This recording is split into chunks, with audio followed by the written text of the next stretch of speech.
Hello students, welcome to online video class. Today we will discuss about National Education Policy 1986 के बारे में हम discuss करेंगे। Previous video class में मैंने आप लोगों को 1968 पॉलिसी के बारे में डिस्कस किया था। 1968 के बाद आपके 1979 में एजुकेशन पॉलिसी आती है और इसके बाद आपको नेशनल एजुकेशन पॉलिसी 1986 जो आती है उसके बारे में हम डिस्कस करेंगे। तो जो 1979 की जो पॉलिसी है उस समय हमारे जो केंद्र में आपके मोरारजी देसाई ने प्रधानमंत्री के रूप में आते हैं और उन्होंने शिक्षा के जो स्ट्रक्चर थे संरचना थी उनको पूरी तरह से उन्होंने बदल दिया। जहाँ नेशनल एजुकेशन पॉलिसी 1968 में 10+2+3 स्ट्रक्चर की बात की गई थी, वहाँ उन्होंने 8+4+3 स्ट्रक्चर की घोषणा की। साथ ही बहुत सारे शिक्षा के क्षेत्रों में परिवर्तन किए। लेकिन जब हमारे 1986 पॉलिसी की बात करते हैं तो इस समय फिर हमारे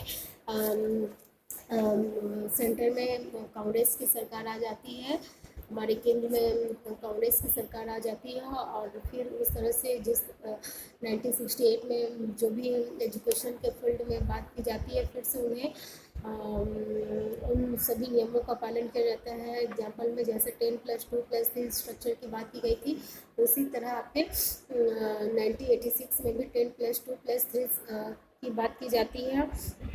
और 1968 के जो भी शिक्षा के तत्व थे, जो भी उसके फीचर्स थे, सभी के का अनुपालन करने की बात की जाती है। उसी समय इंदिरा गांधी की हत्या कर दी जाती है और राजीव गांधी प्रधानमंत्री के रूप में फिर से देश के संचालन कार्य में लग जाते हैं।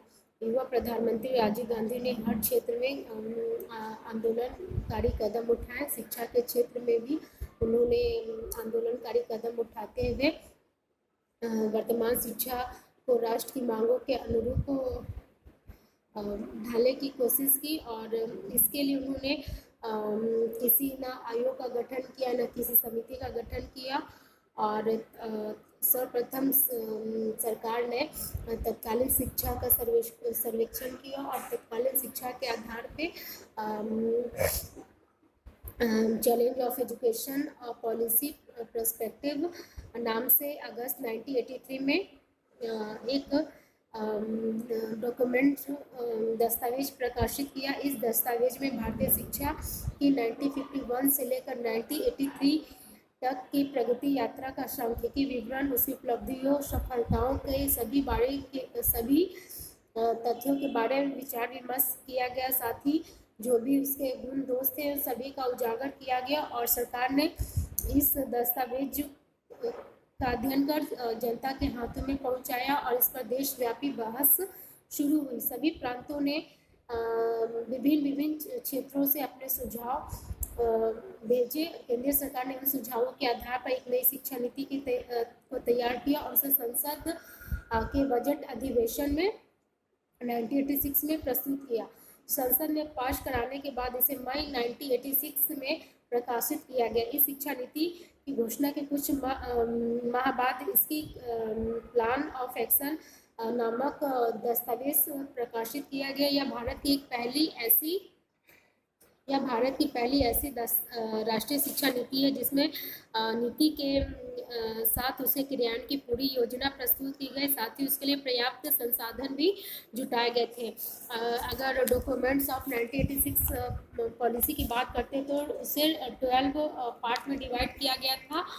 इस तरह से part 1, part 2, part 3, part 4, part 5, part 6, part 7, part 8, part 9, part 10, part 11, part 12 सभी में शिक्षा के संदर्भ से विचार प्रस्तुत किए गए थे। सबसे पहले पार्ट 1 में इंट्रोडक्शन है जिसमें बताया गया कि शिक्षा जो है राष्ट्रीय शिक्षा नीति और इसमें जो स्ट्रक्चर की बात की गई है 10+2+3 की उसे स्वीकार किया जाए। साथ ही माध्यमिक स्तर पर विज्ञान और गणित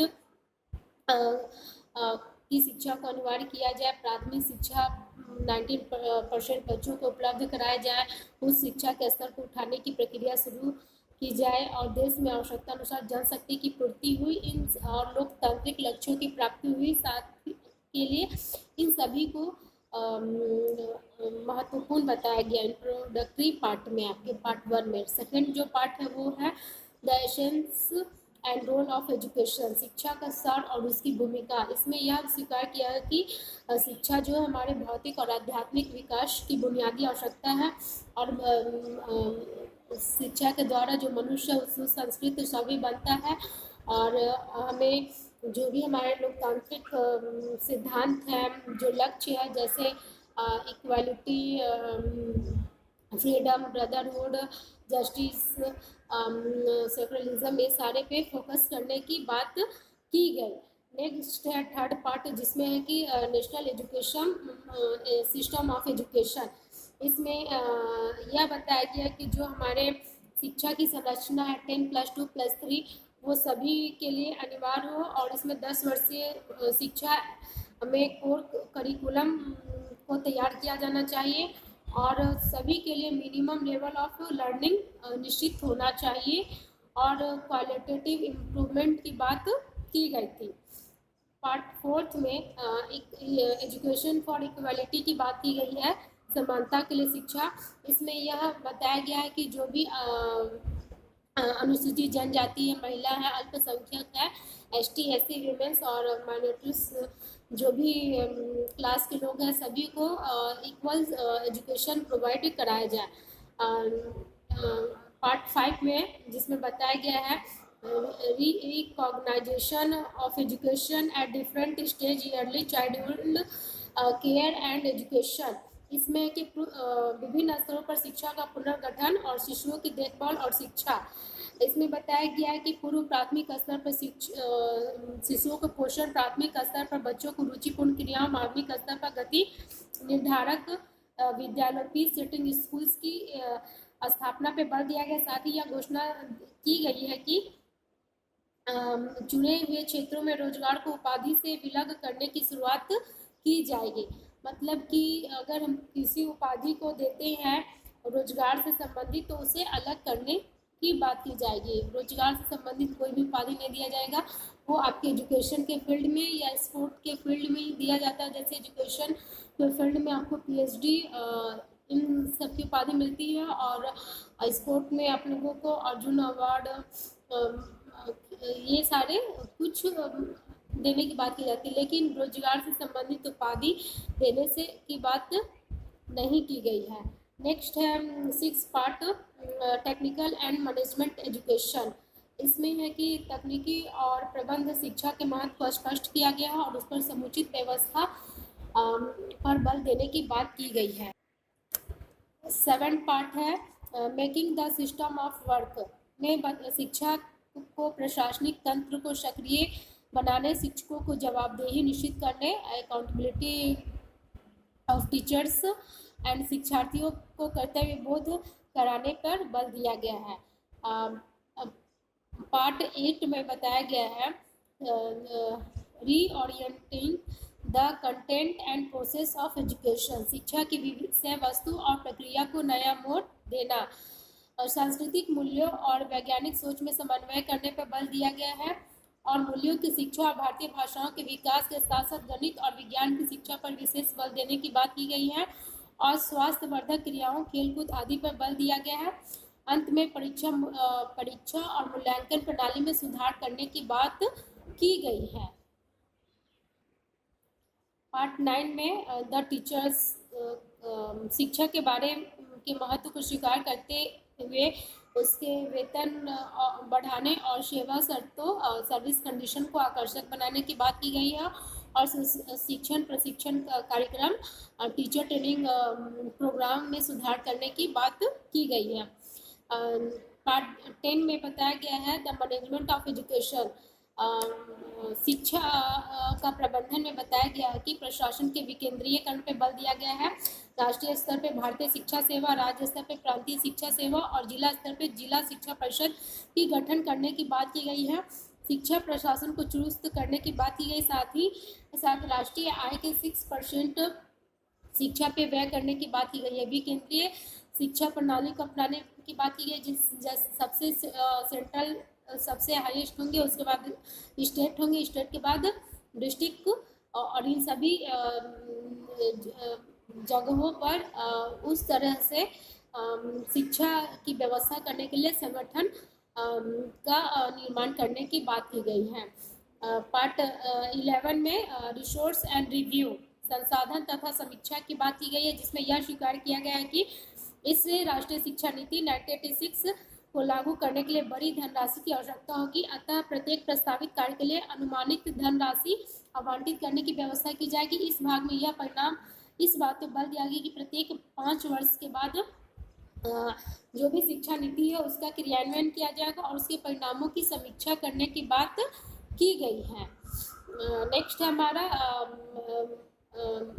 पार्ट 12 में जो लास्ट पार्ट है द फ्यूचर्स, भविष्य में यह विश्वास प्रकट किया गया है कि हम निकट भविष्य में 100% साक्षरता का लक्ष्य प्राप्त कर सकेंगे और हमारे देश के उच्च शिक्षा प्राप्त व्यक्ति सर्वोत्तम स्तर के होंगे। मतलब जो उच्च शिक्षा प्राप्त कर लेंगे, वो जो सबसे हाईएस्ट लेवल होंगे, उन्हें वो प्राप्त करने में, अचीव करने में सफलता प्राप्त कर सकेंगे। इस तरह से documents of NEP national education policy 1986 को 12 पार्ट में डिवाइड किया गया था। सभी में प्रत्येक को शिक्षा के विशेष महत्व देते हुए 12 भागों में शिक्षा के विशेष वर्गों, तत्वों के बारे में पूर्ण रूप से उसका विवेचन किया गया है। अब आगे हम एक्शन प्लान ऑफ 1986 के बारे में देखेंगे। कार्य योजना राष्ट्रीय शिक्षा नीति 1986 के बारे में देखेंगे। मई 1986 में राष्ट्रीय शिक्षा नीति 1986 की घोषणा की गई और नवंबर 1986 में इसकी कार्य योजना प्लान ऑफ एक्शन नामक दस्तावेज प्रस्तुत किया गया, जिसमें आपके सबसे पहले yearly childhood care and education के बारे में बताया गया कि शिशुओं के जन्म से लेकर 6 वर्ष की आयु तक स्वास्थ्य की देखभाल एवं पूर्व प्राथमिक शिक्षा के प्रसार हेतु एकीकृत बाल विकास सेवा इंटीग्रेटेड चाइल्ड डेवलपमेंट सर्विस के पूर्व विद्यालय शिक्षा पक्ष प्री स्कूल एजुकेशन कंपोनेंट को सुदृढ़ करने, पूर्व बाल अवस्था शिक्षा योजना ईयरली चाइल्डहुड एजुकेशन स्कीम में स्वास्थ्य एवं पोषण को जोड़ने, क्रैश और दिवस परिचर्या केंद्रों को सुदृढ़ करने और इन सब कार्यों के लिए अलग से धनराशि की व्यवस्था की गई। सबसे पहले programme of national education policy 1986 में early childhood care and education की बात की जाती है, जिसमें पोषण के साथ साथ शिक्षा की व्यवस्था का प्रावधान किया गया है। नेक्स्ट है हमारा elementary education, non formal education and operation black board.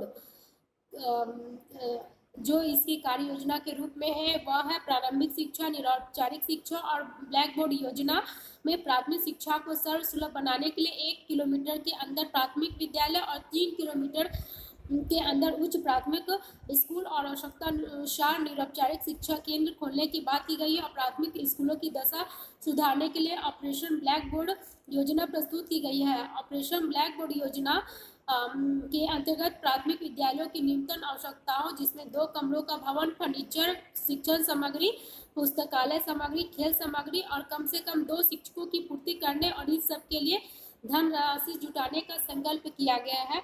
तो इस तरह से हम देखते हैं कि नेशनल एजुकेशन पॉलिसी 1986 में प्राथमिक शिक्षा की व्यवस्था को सुव्यवस्थित ढंग से चलाने के लिए, सुदृढ़ करने के लिए 1986 में ऑपरेशन ब्लैक बोर्ड लाया गया, जिसमें कि जो भी शिक्षा की बेसिक नीड्स हैं उनको पूरा किया जाए, जिससे प्राथमिक शिक्षा सही तरीके से, सही प्रकार से सभी को उपलब्ध कराई जा सके, इस पे फोकस किया गया है। नेक्स्ट हमारा secondary education and Navodaya Vidyalaya माध्यमिक शिक्षा के प्रसार एवं उन्नयन के लिए आपके माध्यमिक स्कूल खोलने की बात और माध्यमिक विद्यालयों की दशा सुधारने और की व्यवस्था की गई है। साथ ही साथ नवोदय विद्यालय जो 1986 पॉलिसी का इम्पोर्टेंस तत्व है कि नवोदय विद्यालय खोलने की बात की गई थी, जिसमें कि ग्रामीण क्षेत्रों के रूरल एरियाज के जो टैलेंटेड स्टूडेंट हैं उनको सेकेंडरी एजुकेशन प्रोवाइड कराने की बात की गई है। नेक्स्ट हमारा वोकेशनलाइजेशन ऑफ एजुकेशन, शिक्षा का व्यवसायीकरण।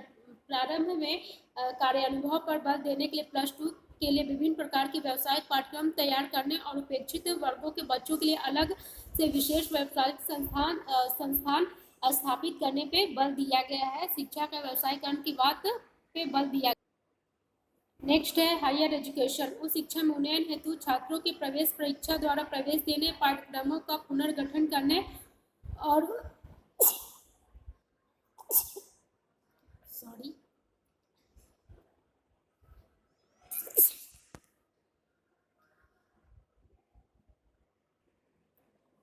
सॉरी एवरीवन, उच्च शिक्षा में शिक्षा के उन्नयन हेतु छात्रों की प्रवेश परीक्षा, पाठ्यक्रमों के पुनर्गठन, उच्च शिक्षा संस्थानों में संसाधन उपलब्ध कराने और उनके शिक्षकों के लिए पुनर्बोधन कार्यक्रमों की व्यवस्था करने की बात की गई है। मतलब हायर एजुकेशन देने के लिए आपके जो स्टूडेंट्स हैं उनका एंट्रेंस एग्जाम हो, करिकुलम को चेंज किया जाए, इन सब पे फोकस किया गया। नेक्स्ट है हमारे open university and distance education. National education policy 1986 में आपके राष्ट्रीय गांधी इंदिरा गांधी राष्ट्रीय मुक्त विश्वविद्यालय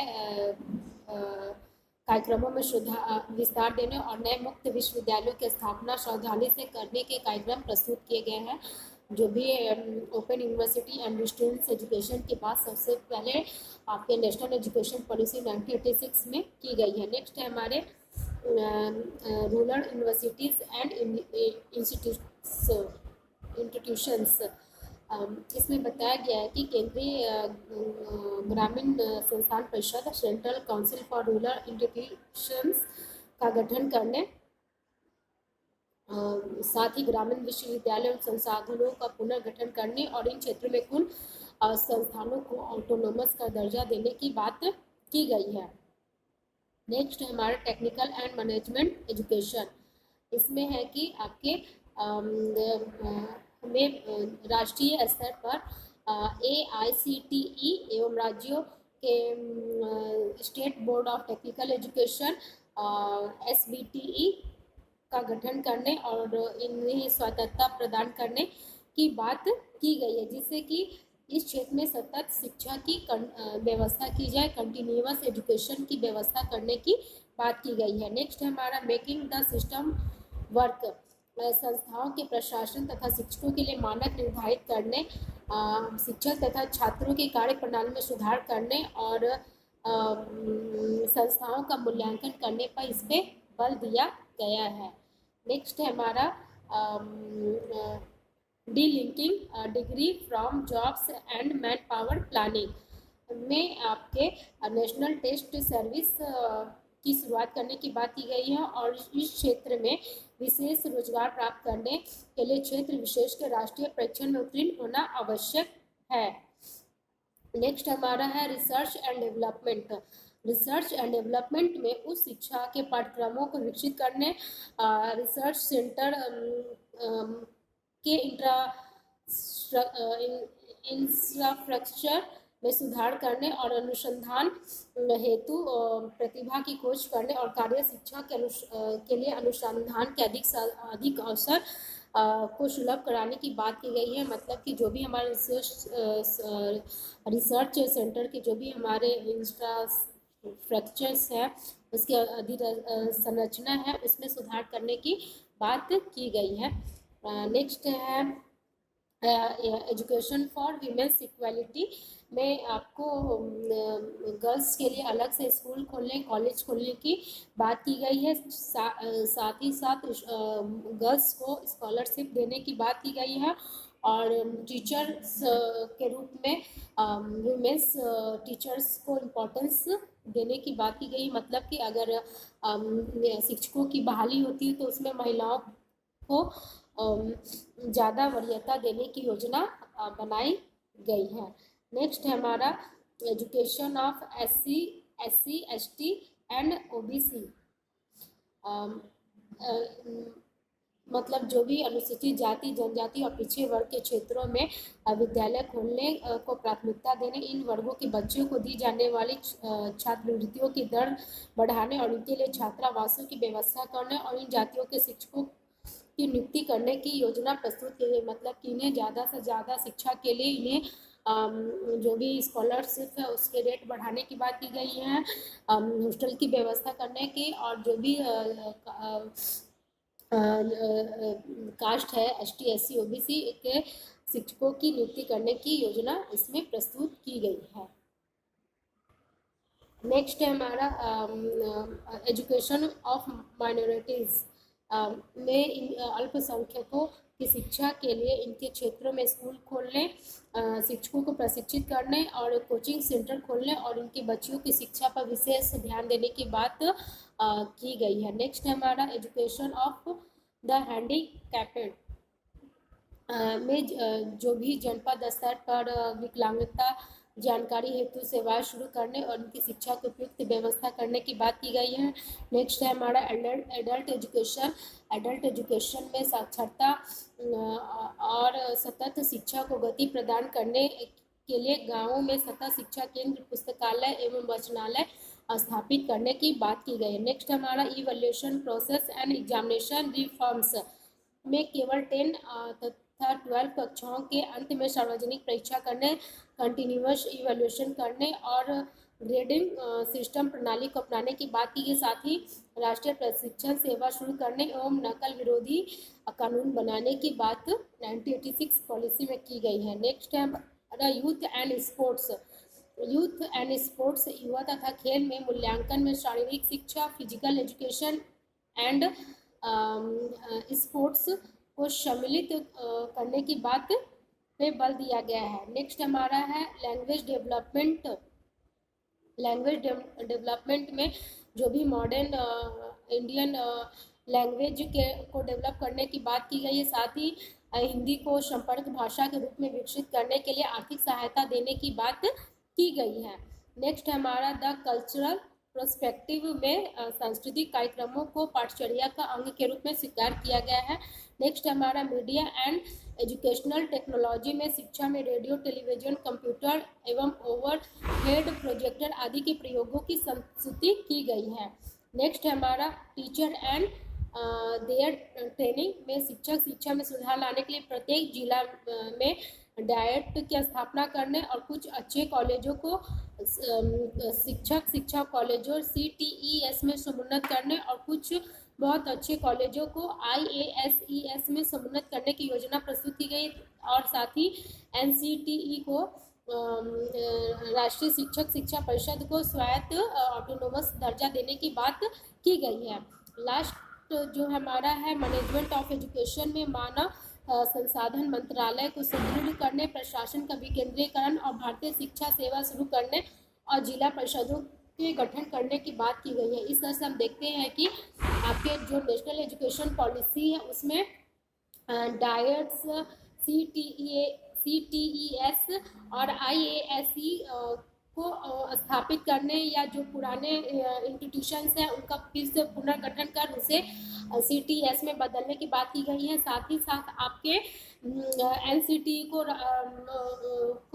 आपको स्वतंत्र ऑटोनोमस दर्जा प्रदान करने की बात की गई है। प्राथमिक शिक्षा को सर्वसुलभ बनाने के लिए और उसका सही रूप से क्रियान्वयन करने के लिए ऑपरेशन ब्लैक बोर्ड अपनाने की बात की गई, जिसमें 1 किलोमीटर के अंदर प्राथमिक विद्यालय और 3 किलोमीटर के अंदर उच्च प्राथमिक विद्यालयों की स्थापना करने की बात की गई है। और ऑपरेशन ब्लैक बोर्ड के अंतर्गत जो विद्यालय उसमें कम से कम 2 कक्षाओं का होना, 2 शिक्षकों का होना, फर्नीचर, शिक्षण संसाधन, पीने की पानी, शौचालय आदि की व्यवस्था पर पूरी तरह से ध्यान दिया गया है। साथ ही open university and distance education की बात की गई है। इस तरह से देखते हैं कि 1986 की जो पॉलिसी है वो सबसे अलग हट के उसने कार्य किया है शिक्षा के संदर्भ में। इसके आगे हम नेक्स्ट देखेंगे basic features of national education policy 1986। तो इसका सबसे जो फर्स्ट अगर देखा जाए तो इसकी जो विशेषताएं हैं वो इस प्रकार से हैं। Education administration will be decentralisation, शिक्षा प्रशासन का विकेंद्रीयकरण किया जाएगा। मतलब कि बताया गया है कि इसमें कि शिक्षा का जो प्रशासन है सबसे पहले हमारे सेंट्रल, फिर स्टेट, फिर डिस्ट्रिक्ट, फिर सब डिस्ट्रिक्ट, इस तरह से शिक्षा के विकेंद्रीकरण की बात इसमें की। नेक्स्ट है हमारा sufficient funds will be arranged for education, शिक्षा की व्यवस्था हेतु पर्याप्त धनराशि की व्यवस्था की जाएगी।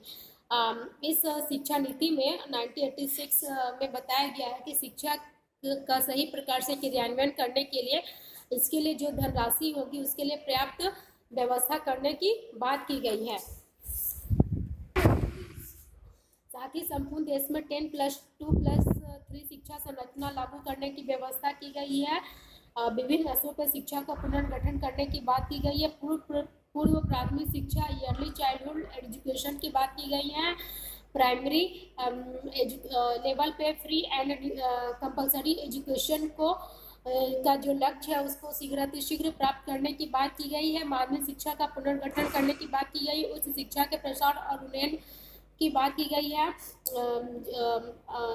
Improvement of technical and management education की बात की गई है। Improvement of examination system and evaluation process की बात की गई है। Improvement of teacher levels of teacher and teacher training में सुधार के लिए बहुत सारे प्रक्रियाओं को अपनाया गया है, जिसमें कि डिस्ट्रिक्ट लेवल पे district institute of education and training diets की स्थापना करने की बात की गई है। उसी तरह शिक्षक प्रशिक्षण के लिए जो शिक्षण प्रशिक्षण महाविद्यालयों को दर्जा बढ़ाने की बात की गई है और college of teacher education CTES स्थापित करने की बात की गई है। और अति उच्च श्रेणी के शिक्षक महाविद्यालयों को समुन्नत करने के लिए institute of advance study in education IASES को समुन्नत करने की बात की गई है। इनके अलावा शिक्षक शिक्षा संस्थान के रूप में NCTE को ऑटोनोमस का दर्जा प्रदान करने की बात की गई है और उसे विशेष अधिकार देने की भी बात इसमें बताई गई है। Expansion of adult education programme, प्रौढ़ शिक्षा कार्यक्रम का प्रसार करने की बात की गई है। कंटिन्यूअस एजुकेशन की बात की गई है, जिसमें है कि आपके open education and distance education की व्यवस्था करने की बात की गई है। नेक्स्ट है कि आपका टेक्निकल एजुकेशन टेक्नोलॉजी की बात की गई है, जिसमें है कि किसी भी स्तर पर किसी भी प्रकार की शिक्षा के लिए शैक्षिक तकनीकों का प्रयोग किया जाएगा और जनसंचार के माध्यम से शिक्षा जो है वो सर्वसुलभ को उपलब्ध कराने की बात इसमें बताई गई है। नेक्स्ट है हमारा कि शिक्षा व्यवस्था को कारगर बनाया जाएगा, शैक्षिक अवसरों की समानता के लिए ठोस कदम उठाए जाएंगे, विमेन्स एजुकेशन के लिए प्रॉपर सही तरीके से उसका ध्यान दिया जाएगा कि विमेन्स एजुकेशन के लिए स्त्री पुरुषों में किसी प्रकार का भेद नहीं किया जाएगा, लिंग मूलक अंतर को समाप्त किया जाएगा, महिलाओं की शिक्षा के विकास हेतु प्रारंभ से ही प्रयत्न किए जाएंगे, महिलाओं को विज्ञान एवं तकनीकी शिक्षा प्रदान करने के लिए प्रोत्साहित किया जाएगा और महिलाओं को व्यावसायिक एवं तकनीकी शिक्षा प्राप्त करने के लिए विशेष सुविधाएं दी जाएंगी। इस तरह से सारे कुछ इसमें फोकस किया गया है।